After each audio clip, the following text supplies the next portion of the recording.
अल्लाहुम्मा सल्ली अला सय्यिदिना मुहम्मद या रब्बि सल्ली व सल्लिम।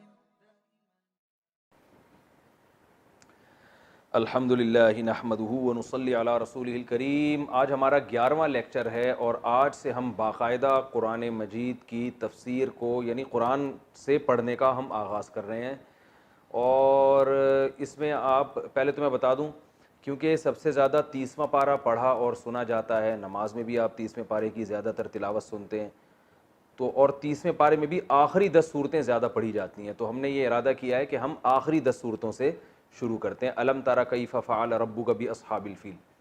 तो इसमें आपने एक काम ये करना है कि इस दर्स में आपने एक तो कॉपी पेंसिल कॉपी पेन लेके अपना रजिस्टर लेके बैठना है। तो जो जो मैं यहाँ पर चीज़ें लिखवाऊँगा वो आपने अपनी डायरी में अपने मुबारक हाथों से लिखनी है ताकि आपको याद रहें। दूसरा, आपने कुरान सामने रखना है और ये जहन में रखिए कि जब भी आप कुरान मजीद की तिलावत करें ना, तो ज़िंदगी भर के लिए एक जैसा कुरान ही आपने रखा है। कुरान जो है ना, मुख्तलिफ़ किस्म के छापे होते हैं, बाज़ 15 लाइनों वाले, बाज़ 16 लाइनों वाले। तो ये बात जहन में रखें, हाफिज़ों की आदत होती है कि जिस कुरान से वो याद करते हैं तो फिर पूरे ज़िंदगी वही कुरान उनके हाथ में होता है, यानी 15 लाइनों वाला। क्योंकि उसमें ये होता है कि ये वाली आयत यहाँ से शुरू हो रही है, यहाँ ख़त्म हो रही है, ये पेज यहाँ से शुरू होकर यहाँ ख़त्म हो रहा है। तो पूरी ज़िंदगी के लिए उनके जहन में एक बैठ जाता है कि जो मैं तिलावत कर रहा हूँ ना, ये फ़लाँ लाइन चल रही है कुरान मजीद की। तो जैसे हाफिज़ कुरान मजीद एक जैसा रखते हैं हमेशा के लिए, मैंने 15 लाइनों वाले कुरान से हिफ्ज़ किया है तो मैं हमेशा 15 लाइनों वाले कुरान पे ही तिलावत करता हूँ। और अपने बच्चों को भी मैंने, जो मेरे बच्चे हिफ्ज़ कर रहे हैं, अल्लाह ताला उनको हाफिज़ बनाए, उनको भी मैंने 15 लाइनों वाले कुरान पे लगाया है ताकि मुझे सुनने में भी आसानी हो। कभी मैं उनका कुरान सुनूंगा तो मुझे पता होगा कि हमारी यानी जो सोच है ना वो सेम है, वो किस लाइन पे चल रहे हैं, मुझे पता होगा ये वाली लाइन वहाँ है।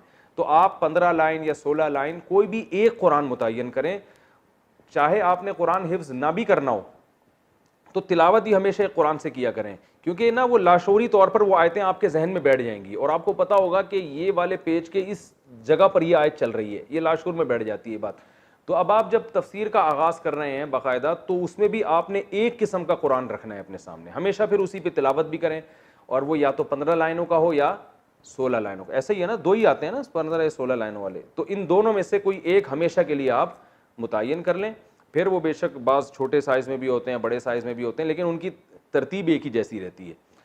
तो एक जैसा कुरान आपने अपने सामने रखना है और जो सूरत मैं यहाँ पढ़ाऊँगा वो कुरान में आपके सामने होनी चाहिए और एक रजिस्टर होना चाहिए, एक पेन होना चाहिए, उसमें आपने ये चीज़ें नोट करनी है जो मैं यहाँ आपको बता रहा हूँ। और बेहतर तरीका ये भी है कि आप एक कुरान लेके चाहे तो एक ऐसा कुरान ख़रीद लें जिसमें हाशिया पे जगह बहुत ज़्यादा हो, तो वहीं पे नोट आप लिख सकते हैं, तो जो जिसमें आपको सहूलत हो। अल्हम्दुलिल्लाहि नहमदुहु व नुसल्ली अला रसूलिहिल करीम। आज हमारा तफसीर का पहला लेक्चर है, यानी तफसीर से मेरी मुराद है कि ग्रामर के बाद जो बाकायदा कुरान से हम सूरतों का आगाज़ करेंगे उसका आज पहला लेक्चर है। तो ये पहले मैं 10 लेक्चर जो दे चुका हूँ ये ग्रामर के हैं, उसके बाद इंशाल्लाह हम आगे तफसीर पढ़ेंगे। तो आज ही आपको अंदाज़ा हो जाएगा कि मेरा तफसीर पढ़ाने का अंदाज़ क्या होगा। पहले जो ग्रामर का हिस्सा है वो होगा, उसके बाद में इंशाल्लाह उस सूरत का तर्जुमा और तफसीर बयान करूँगा। पहली सूरत जो आज हम पढ़ेंगे वो है अलम तारा कैफ़ फ़अल रब्बुका बि अस्हाबिल फ़ील। पहले हम इसको हल करते हैं कि इसका लफ्ज़ी तर्जुमा क्या बनता है। पहला लफ्ज़ है अलम तारा। अलम तारा में अलम क्या है? आ जो है ना अरबी में आ, ये सवाल के लिए आता है, क्वेश्चन मार्क है। ये क्वेश्चन मार्क तो नहीं कह सकते कि ये सवालिया एक जुमला है, ठीक है ना। जैसे उर्दू में कहते हैं क्या, अलम, अलम का आ का माना क्या है?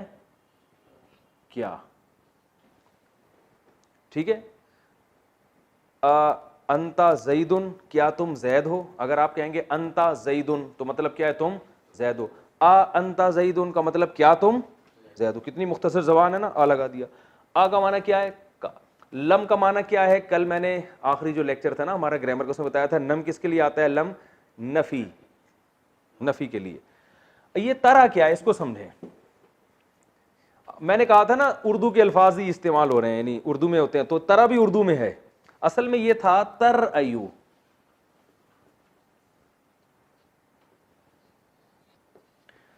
ये किससे मिलता जुलता है? तजरिबू या तस्माऊ की तरह, तस्माऊ। तजरिबू का माना मारता है या मारेगा, और तस्माऊ का माना तू सुनता है या सुनेगा। तो तस्माऊ और तजरिबू से मिलता जुलता है। तर आयु, तर आयु आपने ये लफ्ज सुना है, रुयत, रुयत हिलाल है कि नहीं है? उर्दू में इसकी मिसाल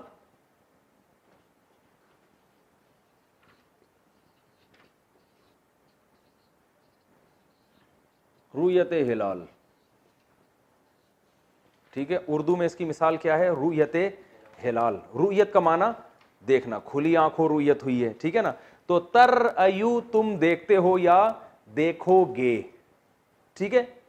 अब हुआ ये है, मैंने आपको एक बात बताई थी कि अलिफ, वाव और या और दो हर्फ एक जैसे जब किसी में आएंगे तो सीगे की शक्ल को गड़बड़ कर देंगे ये। तो तर आयु, इसको जब शुरू में लम लगता है ना, देखें तजरिबू मारता है या मारेगा, तो जब इसमें हम नफी में लेके जाएंगे,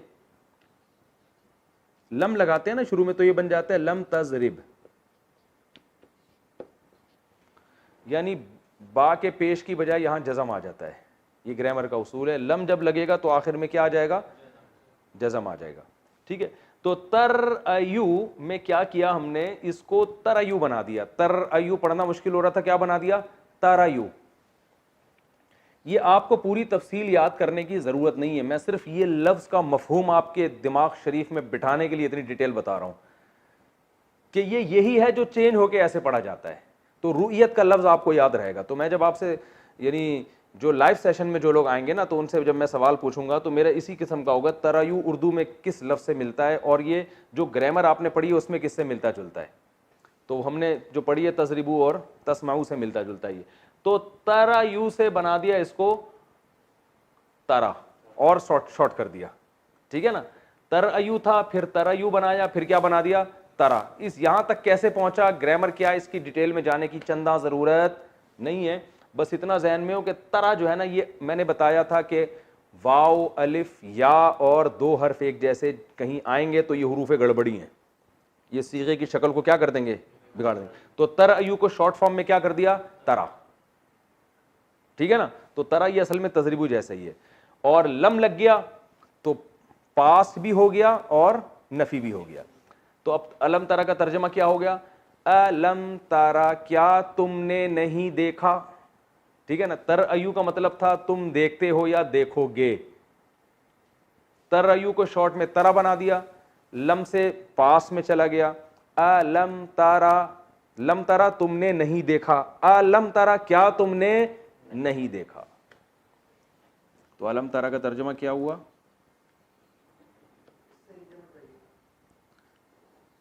क्या तुमने या आपने, ये आप लोग जब अपने मुबारक हाथों से लिखेंगे ना, अपने रजिस्टर में अपने खुद मुबारक हाथों से, तो फिर आपको ज़्यादा अच्छी तरह से समझ में आएगा। अलम तारा, क्या आपने नहीं देखा, ये तर्जमा हो गया ना। अच्छा, ये हम जैसे जैसे तफसीर पढ़ते चले जाएंगे, ग्रामर का हिस्सा खुद ब खुद कम होता चला जाएगा, चूँकि जो बातें बार बार आएंगी फिर हम रिपीट नहीं करेंगे वो, तो वो आहिस्ता आहिस्ता आहिस्ता आहिस्ता खुद ही सिमट के, और आपको इंशाअल्लाह जब आप इसी तरह से आयतें समझेंगे और तिलावत करेंगे तो आपको खुद भी बहुत सी आयतें खुद से पहले से ही आ रही होंगी। तो फिर इंशाअल्लाह हटो बच्चों वाला काम कुछ वक्त के बाद जाके हो जाएगा। अलम तारा कैफा फ़अला,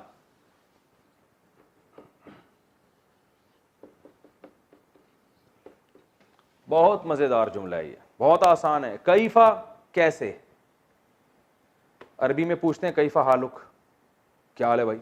उर्दू में लफ्ज़ है कैफियत, बताएं। कैफियत है ना, यानी कैसा हो, क्या बुखार की कैफियत तो बताएं आप। यार मेरी तो बड़ी अजीब कैफियत थी ये मंजर देखकर। कैफियत का मतलब हालत, यानी कैसा था मैं, ये बड़ी अजीब थी, अजीब चीज़ थी। तो कैफा का माना कैसा, कैफा हालुका से आपको रहेगा। कई उर्दू में इसकी मिसाल है, यानी ये अरबी का लफ्ज़ उर्दू में बहुत इस्तेमाल होता है ना, कैफा हालुक, क्या हाल है भाईजान, ठीक ठाक हो। कैफा का माना कैसा। फ़अला फ़ेल से निकला है, उर्दू में इस्तेमाल होता है, फ़ेल काम को कहते हैं। फ़अला किससे मिलता जुलता है? ज़रबा। फ़अला जैसे ज़रबा का माना उसने मारा, फ़ाला का माना उसने किया, रब्बू का, रब का माना, रब का माना तू, रब्बू का तेरा रब, जैसे मैंने बताया ना गुलामू ज़ैदिन, जैद का गुलाम, तो रब्बू का तेरा रब। कितना आसान है और रह किया गया भाई, बिल्कुल सेम उर्दू। कैफा फ़अला रब्बू का, कैसा किया तेरे रब ने, बी अस्हाबिल फील,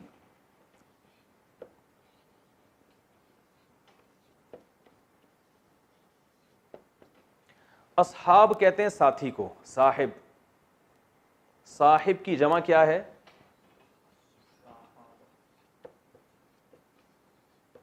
अस्हाब, ठीक है ना। कौल की जमा अकवाल आती है ना, अकवाल हैं, बुजुर्गों के अकवाल भी होते हैं, तो कौल की जमा अकवाल, तो अकवाल अफ़आल का जो लफ्ज़ है ना ये प्लूरल के माना में आता है। साहिब की जमा अस्हाब, और साहिब किसे कहते हैं, साथ रहने वाला, सोहबत से निकला है ये, सोहबत से निकला है ये, ठीक है। उर्दू में लफ्ज़ है सोहबत का माना साथ रहना, भाई बुजुर्गों की सोहबत उठानी चाहिए, उनके साथ रहना चाहिए, तो साहिब साथ रहने वाला। तभी कुरान में आता है ना यौम यफिरुल मरउ मिन अबीही, इंसान अपने बाप से दूर भागेगा, व उम्मिही व अबीही, अपनी अम्मा से अपने बाप से दूर भागेगा, अपने भाई से दूर भागेगा, व साहिबतिही, अपने साथ रहने वाली से भी दूर भागेगा। तो अल्लाह ने बीवी को क्या कहा, साहिबा, साथ रहने वाली। इससे पता चलता है कि इंसान हर एक से दूर होता है, मगर जहाँ भी दुनिया में सफ़र के लिए जाओगे तो बेगम को साथ ले जाया करो, क्योंकि अल्लाह ने उसको डिफाइन ये किया है कि साहिबा है, फुलतरू की तरह अब ये चिपक गई है तुम्हारे साथ, ठीक है ना। लोग कहते हैं ना यार ये हम जहाँ भी जा रहे हो तो मेरे पीछे, ये हमेशा मेरे, मैंने कहा भाई अब जब शादी हो गई तो फुलतरू की तरह अब ये तुम्हारे साथ चिपक गई है, अब तुम जहाँ जाओगे ये तुम्हारे साथ साथ जाएगी, और इसको जाना चाहिए क्योंकि ये साहिबा है। साहिब की मुअन्नस क्या आती है, साहिबा। तो इसको वाला भी कहते हैं, जो आपके साथ होता है, आप वाला होता है ना। अरे गोले गंडे वाला किसे कहते हैं, जो गोला गंडे की दुकान हर वक्त गोला गंडा साथ लेके घूम रहा हो ना। सब्जी वाला, जो सब्जी को हर वक्त साथ लेके घूम रहा हो। तो गोलगप्पे वाला, जो हर वक्त। तो साहिब किसे कहते हैं, वाले को, वाला, दूध वाला, साहिबुल मिल्क ठीक है ना ठीक है ना। तो साहिबुल लबन, ठीक है ना। साहिबुल माल, माल वाला। तो असहाब मैंने वाला। फील किसे कहते हैं, हाथी को। ये लफ्ज़ उर्दू में इस्तेमाल नहीं होता, तो कुछ खुद भी याद कर लिया करें। आप इस फील के लफ्ज़ में अच्छा फील महसूस नहीं कर रहे होंगे क्योंकि उर्दू में इसकी मिसाल नहीं मिलती। तो फील कहते हैं हाथी, एलिफेंट, ठीक है ना। कितना आसान हो गया। कैफा फ़अला रब्बुका, बा का माना साथ, जैसे हम कहते हैं ना बिस्मिल्लाहिर्रहमानिर्रहीम। जब हम सूरह फातिहा पढ़ेंगे ना तो वहां फिर मैं बिस्मिल्लाह को भी डिफाइन करूंगा, अल्लाह के नाम के साथ। तो बा का माना क्या है, साथ। ये अपनी डायरियों में आप लोग नोट करते रहें। तो अलम तारा कैफा फ़अला रब्बुका, आपने देखा नहीं कि आपके रब ने कैसा किया, बी अस्हाबिल फील, हाथी वालों के साथ। असहाब का माना क्या हो गया, वाले, ठीक है ना, जो हाथी लेकर आए थे, जो हाथियों के साथ थे। हाथी वालों के साथ आपके रब ने कैसा किया। अलम तारा, आपने देखा नहीं, ठीक है ना। तफसीर तो बाद में होगी ना, पहले मैं इसको हल कर दूं। अलम यजअल कैदहुम फी तज़लील,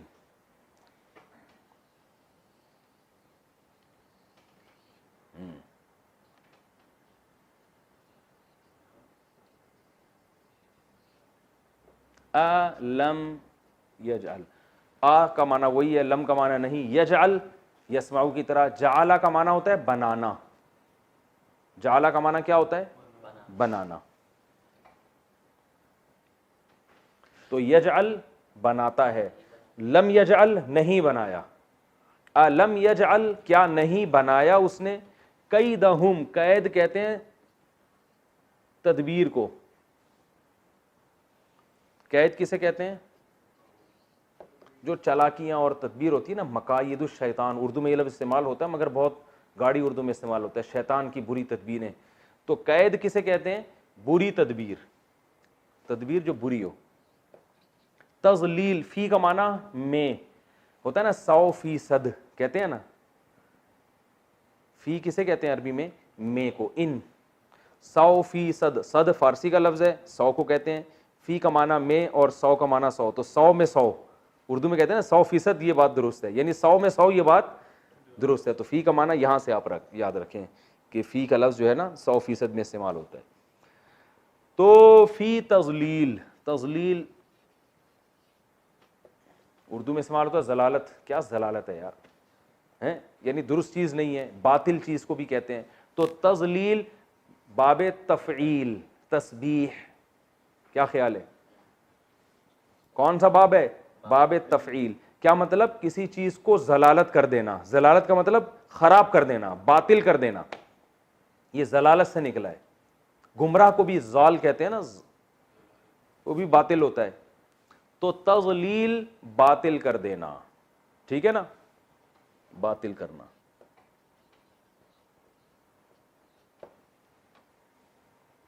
ठीक है, उर्दू में इसकी मिसाल ज़लालत।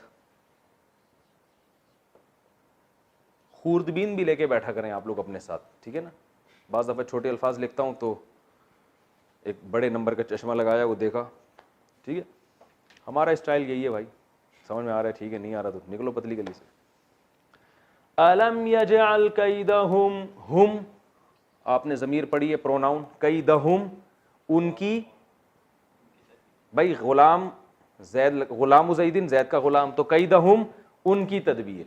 अल्लाह फरमाते हैं अलम यजअल, क्या नहीं बनाया, उस अल्लाह ने, अल्लाह की बात हो रही है ना, कैदहुम उनकी बुरी तदबीर को, फी तज़लील बातिल करने में, यानी क्या अल्लाह ने उनकी तदबीर को बातिल नहीं कर दिया, ये इसका बामुहारा तर्जुमा होगा। क्या आपने नहीं देखा कि तेरे रब ने हाथी वालों के साथ क्या किया, क्या उस रब ने उन लोगों की तदबीर को बातिल नहीं कर दिया, यानी उनकी तदबीर को जलालत में नहीं डाल दिया, ठीक है ना, उनकी तदबीर को बातिल होने में नहीं डाल दिया। तो एक होता है लफ्जी तर्जुमा, एक होता है हासिल यानी बामुहावरा सलेस तर्जुमा।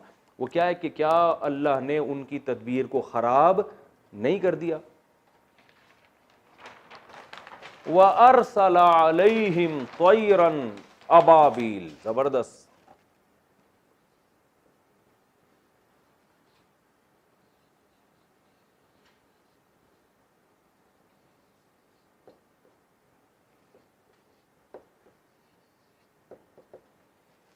वाव का माना एंड, और अरसला अकरमा की तरह है। अरसला अकरमा, आपने पढ़ा है अकरमा, ज़रबा फिर अकरमा, बाबे इकराम से आता है अकरमा, इकराम किया उसने। अरसला का माना भेजा, उर्दू में इस्तेमाल होता है इरसाल। वैसे तो पार्सल भी कहते हैं ना, वो इंग्लिश से निकला, लेकिन वो भी मिलता जुलता है, पार्सल, पार्सल कर यार इधर भेज, इरसाल, ठीक है ना। रिसाला आया है मेरे पास, कहते हैं ना, रिसाला वो चीज़ होती है जो किसी ने भेजी। रसूल, रसूल को रसूल क्यों कहते हैं, अल्लाह ने उनको भेजा है, अल्लाह का पैगंबर बन के आए हैं, तो कासिद बन के आए। तो अरसला का माना क्या हुआ, भेजना, रिसालत से निकला है। अरसला भेजा उस अल्लाह ने, अरसला भेजा उस अल्लाह ने, अलैहिम, अला का माना होता है पर, अला का माना क्या होता है, ये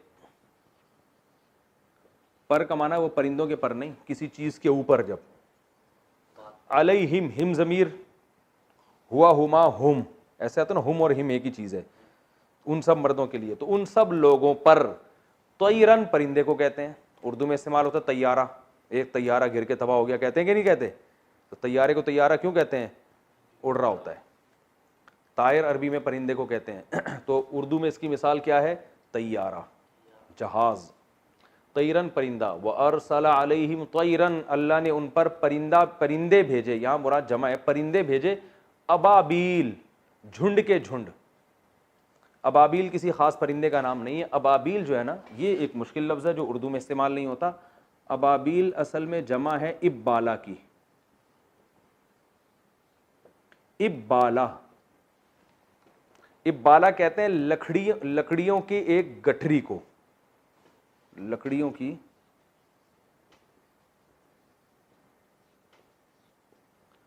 गठड़ी, गठरी होता है, गठड़ी होता है, गठरी, बस जो भी होता है, जिस कौम में जो है वो यहाँ डाल दिएगा, ठीक है ना, गठरी। इब्बाला कहते हैं, ये थोड़ा मुश्किल लफ्ज़ है, उर्दू में इस्तेमाल नहीं होता।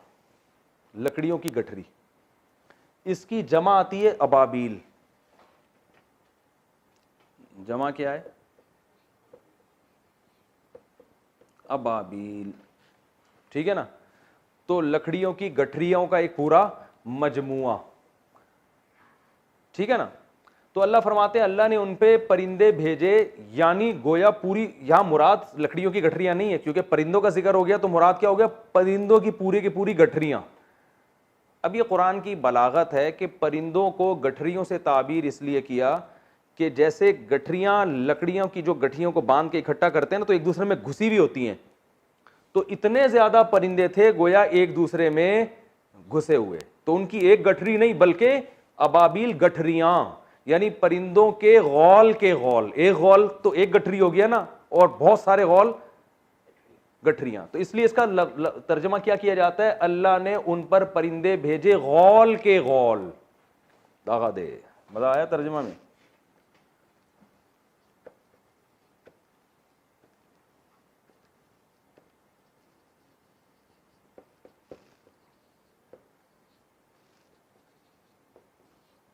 हम इसका तर्जमा क्या कर होते हैं? अल्लाह ने को अबाबील परिंदा भेजा ठीक है ना। तो अल्लाह ने उन पर परिंदे भेजे गौल के गौल, पूरे गौल के गौल परिंदों के आ रहे थे, जो सब्ज, और रिवायत में मिलता है सब्ज और नीले रंग के कुछ छोटे छोटे इतने पिद्दे पिद्दे से परिंदे थे वो। वअरसला अलैहिम तयरन अबाबील, ठीक है। आगे है तरमीहिम,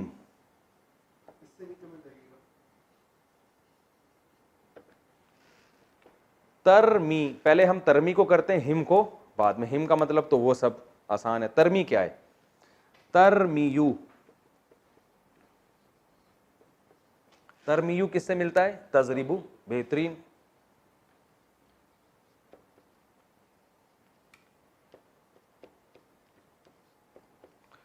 तजरिबू जो है ना, मारता है या मारेगा। और तजरिबू एक और माना में भी आता है, गर्दान पढ़ लेता हूं पूरी। यजरिबू, यजरिबानी, यजरिबूना। तजरिबू है ना, औरत के लिए इस्तेमाल होता है ना, वो मारती है या मारेगी। तो तरमी, वो फेंकती थी। तो असल में ये मोन्नस का सीगा इसलिए इस्तेमाल किया कि ये खूब समझ लें कि अरबी में जमा के लिए भी मोन्नस का सीगा इस्तेमाल होता है।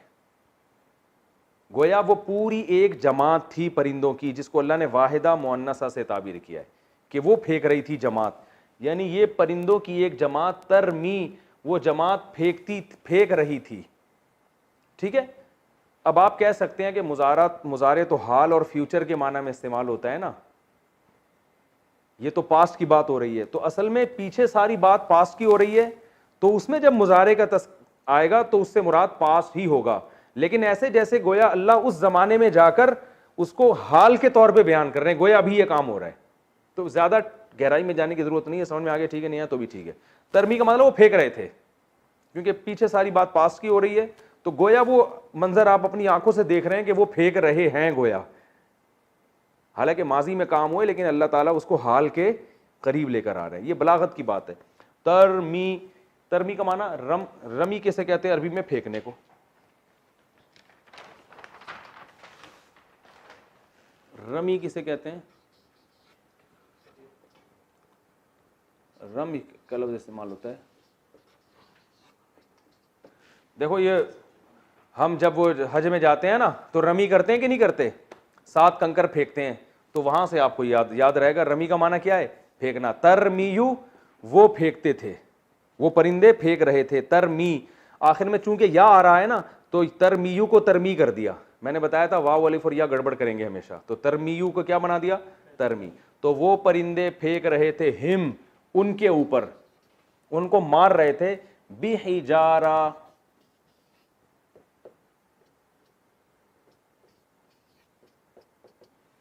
पत्थर के साथ। हिजारा अरबी में कहते हैं पत्थर को, हजर भी कहते हैं ना।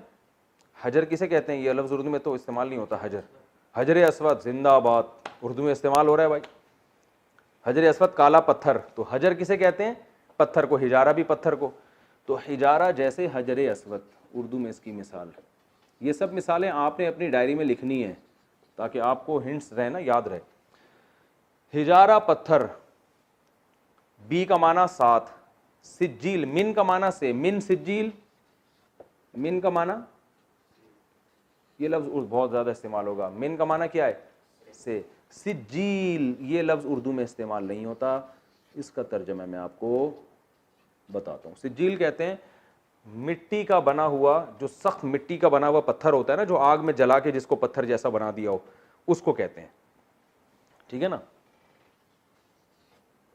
मिट्टी गूंदी हुई सख्त पत्थर की तरह आग में पकी हुई।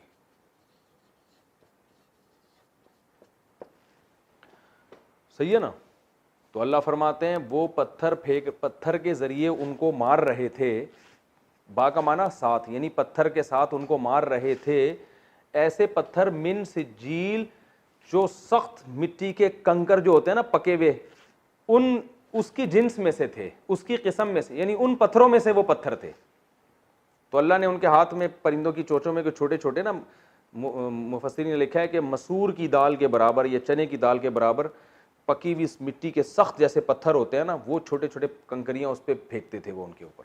ऐसी फायरिंग हो रही थी उनके ऊपर इतनी छोटी छोटी चीज़ों के ज़रिए। तरमीहिम वो फेंक रहे थे, बिहिजारतिन उनको मार रहे थे पत्थर के साथ, ऐसे पत्थर जो मिट्टी की बने हुए पत्थर थे। ठीक है ना। आगे फजअलहुम,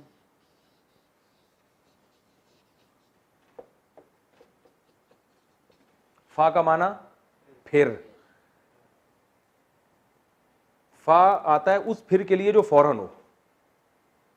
ठीक है ना, जैसे मैं कहता हूं मेरे पास जैद आया, फा अमरुन, फिर अमर आया, तो फिर का मतलब फौरन बाद, उसी के फौरन बाद, ये नहीं कि 1 साल के बाद। और अगर ताखीर हो तो फिर सुम्मा का लफ्ज इस्तेमाल होता है। मेरे पास जैद आया, सुम्मा अमरुन, उसके कुछ टाइम के बाद अमर आया, डायरी में नोट कर ले। फजअला, जअला पढ़ चुके हैं आप, जअला का माना बनाना, यजअल में आया था ना। फजअलहुम, फिर उस परिंदों ने बना दिया, या अल्लाह ने बना दिया, दोनों तरफ निस्बत हो सकती, अल्लाह ने बना दिया हुम उन लोगों को, कास्फिन,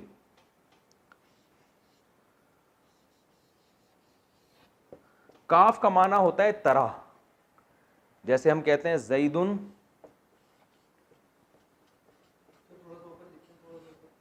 कल असद, कल असद, असद कहते हैं शेर को, शेर की तरह है। ठीक है ना। का माना क्या है ये याद कर लें आप, जब का लगेगा तरह, यानी सेम उस जैसा, तशबीह के लिए इस्तेमाल होता है। ही इज लाइक दिस, कहते हैं ना लाइक, इंग्लिश में क्या है लाइक, जो यानी सेम उसकी तरह है। तो का अस्फिन, अस्फ कहते हैं भूसे को, गाय का जो चारा होता है ना, अस्फ उसको कहते हैं चारा, भूसा, ये लफ्ज उर्दू में इस्तेमाल नहीं होता। और एक आखिर में लफ्ज रह गया माकूल, बहुत आसान, मजा ना है पैसे वापस। फजअलहुम कास्फिन माकूल, सॉरी, माकूल, माकूल क्या है? अकल से। अकल किसे कहते हैं? खाना, अकलो शुर्ब कहते हैं ना। तो अकाला माजी है जरबा की तरह, या अकुलू यनसुरू की तरह, वो खाता है या खाएगा। आकिलुन कातिलुन की तरह, खाने वाला।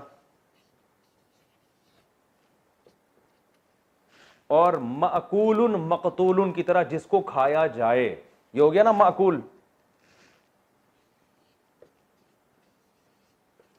इसके बाद भी अगर तफसीर किसी की समझ में नहीं आ रही ना, तो पुलिस भी उसको समझा नहीं सकती। इससे ज्यादा मेरा ख्याल है कि आसान तरीका हो नहीं सकता। माकूल जिसको खाया जाए, ये इसमें मफऊल है, ठीक है ना, जिसे खाया जाए। तो अब अस्फे माकूल क्या हो गया? अस्फिन माकूलिन, वो भूसा जिसे खाया गया हो। एक तो भूसा वैसे ही भूसा होता है, ऊपर से वो जानवर ने खा के उसका जो हाल किया होता है, ठीक है ना, वो क्या बन चुका होता है। तो अल्लाह फरमाते हैं फजअलहुम, कुरान में देखें अल्लाह कहते हैं बना दिया अल्लाह ने उनको का अस्फिन, एक भूसे की तरह, ऐसा भूसा माकूल जो खाया हुआ होता है। तो इसका बामुहर्रफ तर्जुमा होता है अल्लाह ने बना दिया उनको खाए हुए भूसे की तरह। ठीक है, तो अब मैं, समझ में आ गया ना ये। अब मैं इसका लफ्जी तर्जुमा करता हूं। अलम तारा कैफा फ़अला रब्बुका बि अस्हाबिल फील, क्या आपने देखा नहीं कि तेरे रब ने हाथी वालों के साथ कैसा सलूक किया। अलम यजअल कैदहुम फी तज़लील, क्या उस अल्लाह ने उनकी तदबीर को बातिल नहीं बना दिया, बातिल नहीं कर दिया। अलम यजअल कैदहुम फी तज़लील व अरसला अलैहिम तैरन अबाबिल, और उस अल्लाह ने भेजे उन लोगों के ऊपर परिंदे गौल के गौल, झुंड के झुंड, जमातों की जमातें। तरमीहिम, वो परिंदे फेंक रहे थे उन लोगों के ऊपर बिहिजारतिन, ऐसे पत्थरों के साथ, यानी तरमी का माना फायरिंग कर रहे थे, फेंक रहे थे ऐसे पत्थरों के साथ, बिहिजारतिन, ऐसे पत्थरों के साथ, मिन सिज्जील, जो सिज्जील के पत्थर थे, यानी सख्त मिट्टी के जैसे पत्थर होते हैं ना, वो वाले पत्थर थे। फजअलहुम, पस, फा का माना होता है पस, पस बना दिया अल्लाह ने उनको का अस्फिन, एक भूसे की तरह, माकूल, खाया हुआ भूसा, ऐसे बना दिया जैसे खाया हुआ भूस होता है। ये इस आयत का लफ्जी तर्जमा है। ठीक है भाई, कितना टाइम रह गया? 9 मिनट। हम इसकी तफसीर भी कंप्लीट कर देते हैं, बहुत आसान है। हुआ ये था कि रसूलुल्लाह सल्लल्लाहु अलैहि वसल्लम की विलादत से 50 दिन पहले ये हुआ कि यमन में जो हबशा का बादशाह था ना, हबशा के बादशाह का गवर्नर था यमन में, उसका नाम था अबरेहा। वो था ईसाई, सारे ईसाई थे उस वक्त, इन इलाकों के जितने लोग थे। उसने एक कनीसा बनाया, चर्च बनाया। अब जाहिर है चर्च में वो रश उस दौर में भी नहीं होता था जो बैतुल्ला में होता है। उस दौर में भी बैतुल्ला में लोग ज़्यादा जाते थे, क्योंकि हज बैतुल्ला में उस दौर में भी इब्राहिम अलैहिस्सलाम के दौर से चला आ रहा था। तो उसने कहा यार ये क्या मसला है, अरब जिनको कुछ आता वाता नहीं है और उनकी ज़मीन रेगिस्तान पर मुश्तमिल है, ना खाने को ना पीने को, लेकिन उनके पास एक घर है जहाँ सारी दुनिया हज के लिए जाती है, और हमारी जो कनीसा में और चर्च में कोई भी नहीं आता। तो उसने क्या किया, वहाँ पे हज शुरू कर दिया, ऐलान कर दिया यहाँ हज होगा, पब्लिक यहाँ आएगी। अरबों को गुस्सा आया तो किसी अरब ने यमन में ना, वहाँ जाके, बाज़ रिवायात में मिलता है वहाँ क़ज़ाए हाजत कर दी उसके जाके चर्च में, बाज़ में आता है कि आग लगा दी, कुछ भी, यानी जो भी होता है।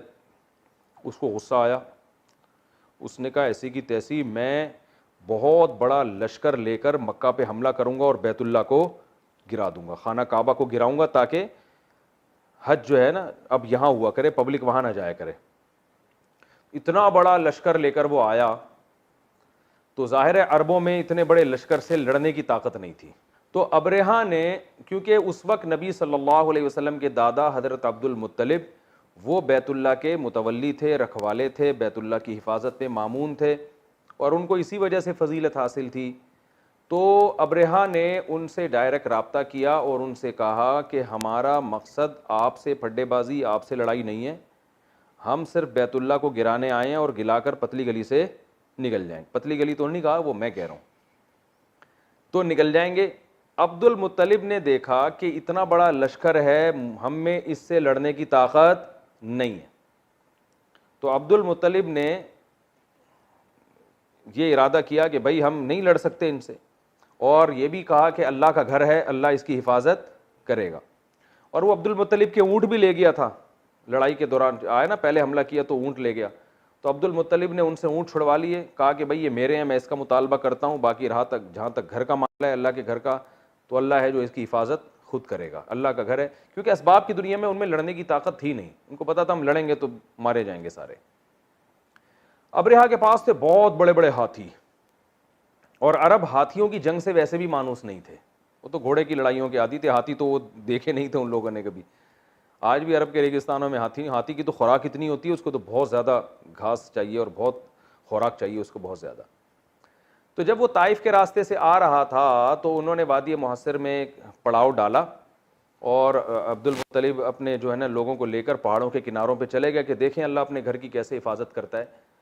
तो जब वो वादी मुहस्सिर पे उन्होंने पड़ाव डाला तो क्या हुआ कि अल्लाह ताला ने ये परिंदे भेजे जिसका अल्लाह कुरान में तज़किरा कर रहे हैं, अलम तारा कैफ़ फ़अल रब्बुका बि अस्हाबिल फ़ील।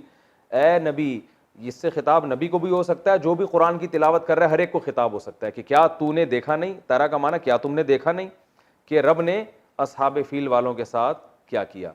देखा का लफ्ज़ इससे इस्तेमाल किया कि ये इतना मुतवातिर वाक़या था कि गोया जिसने नहीं भी देखा उसने अपनी आंखों से देखा है, क्योंकि बहुत बड़ा वाक़या हुआ था। तो उस वक्त बहुत ज़्यादा शोहरत हो गई थी इस वाक़े की। जब क्योंकि अल्लाह ने जो परिंदे भेजे ना छोटे छोटे, उन्होंने जब कंकर मारे तो वो कंकर उनके पूरी सर से घुस के नीचे तक आर पार हो जाते थे और उनको ऐसा जिस्म गलने लगता था, सड़ जाता था पूरा, जैसे खाया हुआ भूस। अल्लाह ने मिसाल दी है ना मुर्दा लाशें। तो उनमें बहुत सारे तो मर गए, बहुत सारे भाग गए। तो अल्लाह ने भागने में भी उनको इसलिए भागने दिया कि कुछ जाके अपनी कौम को बताएं कि हमारे साथ हशर क्या हुआ है। तो जो भागे वो भी बिलाखिर कुछ वक्त के बाद बीमारी में, वबा में मुब्तला होकर, यानी उसी से एक ऐसे जरासीम उनके बॉडी में फैल गया, वो भी मर गए। और मदीना में बहुत से लोग थे जो मक्का में, जो उसके लश्कर के बचे हुए लोग थे, वो नाबीना हो गए थे। और अहादीस में ये बात साबित है, सहाबा बयान करते हैं जिन सहाबा ने उनको देखा कि वो कहते हैं हमने उनको मक्का की गलियों में भीख मांगते हुए देखा। कुछ नाबीना हो गए, अंधे हो गए, बाज के गोश गल गए। तो बहुत बड़ी तादाद तो हाथियों समेत मर गई, कुछ तादाद भाग गई, कुछ मक्का में ही रह गई, वो भागने के काबिल भी नहीं बची। तो उनको अरबों ने भी देखा। तो ये वाक़या बहुत तवातुर के साथ अरब में मशहूर था। और उसी के 50 दिन के बाद आप सल्लल्लाहु अलैहि वसल्लम की विलादत, ये वाक़या मुहर्रम में हुआ और आपकी विलादत रबीउल अव्वल में हुई है। तो ये अल्लाह ने आप सल्लल्लाहु अलैहि वसल्लम के दुनिया में आने से पहले एक मोजज़े को ज़ाहिर किया। तो याद रखें, इसका ये मतलब नहीं है कि जो भी बैतुल्लाह पे कोई गिराने की कोशिश करेगा तो अल्लाह ऊपर से अबाबील भेजेंगे, ये एक वाक़या हो गया। तो वरना दुनिया ये असबाब की दुनिया है, कभी अल्लाह मोजज़ा दिखाते हैं, कभी नहीं दिखाते। उसके बाद बैतुल्लाह पर हमले हुए हैं, जो बैतुल्लाह बाकायदा ढाया है। बाज़ जो है वो बनु उमय्या की खिलाफत के दौर में जब हज़रत अब्दुल्ला बिन ज़ुबैर की खिलाफत कायम हुई, तो अब्दुल्ला बिन ज़ुबैर की जो खिलाफत है उसको ख़त्म करने के लिए जो बनु उमय्या के लोगों ने हमला किया, उसमें बैतुल्ला भी की दीवारें भी गिरी थीं। तो ये इसलिए कह रहा हूँ कि एथियस और जो मज़हब मुखालिफ लोग हैं वो ये कह सकते हैं कि बैतुल्ला को अल्लाह ना करे कोई कोई गिराना चाहे तो कोई ऊपर से फरिश्ते नहीं आते। तो अल्लाह ने कभी नहीं वादा किया कि जब भी कुछ ऐसा करोगे तो फरिश्ते आएंगे। हदीस में आता है क़ुर्ब क़यामत में बैतुल्ला को ढा दिया जाएगा, हज बंद हो जाएगा। तो लेकिन कभी अल्लाह अपनी कुदरत दिखा देता है। तो इसलिए बैतुल्ला की हिफाजत हमारी जिम्मेदारी है। ऐसा नहीं है कि हम भी अब्दुल मुत्तलिब की तरह कि भाई अल्लाह बचाएगा, तो वो तो ठीक है अल्लाह ने बचा लिया, लेकिन अल्लाह ने हमें मुकल्लफ बनाया कि बैतुल्ला की तरफ किसी को टेढ़ी आंख उठाने मत दो। और अगर कोई हमले की कोशिश करता है तो हमने अबाबील का इंतजार नहीं करना, हमने जाके बचाने की कोशिश करनी है, क्योंकि ये दुनिया दारुल असबाब है। यहाँ जो असबाब में जो कुछ होता है वो होगा यहाँ पे। तो कभी अल्लाह अपना कुदरत जाहिर कर देते हैं, तो जैसे यहाँ अल्लाह ने जाहिर की ताकि इस बैतुल्ला की अजमत और ज़्यादा दिलों में बैठ जाए। और अल्लाह ये चाहते थे कि मोहम्मद सल्लल्लाहु अलैहि वसल्लम का ज़ुहूर होने वाला है, तो इस जगह का मुक़द्दस होना पूरी दुनिया मान ले, और फिर इस जगह जो पैगम्बर पैदा होंगे उनको भी लोग मान लें। तो ये नबी के दुनिया में आने से पहले नबूवत की तैयारियां हो रही थी। तो जल्दी से मैं बस बात को कंप्लीट करता हूँ। और जमजम का चश्मा दोबारा दरियाफ्त हो गया, वो भी ये नबी के आने से पहले हुआ है, वो भी नबी की आमद की तैयारियां।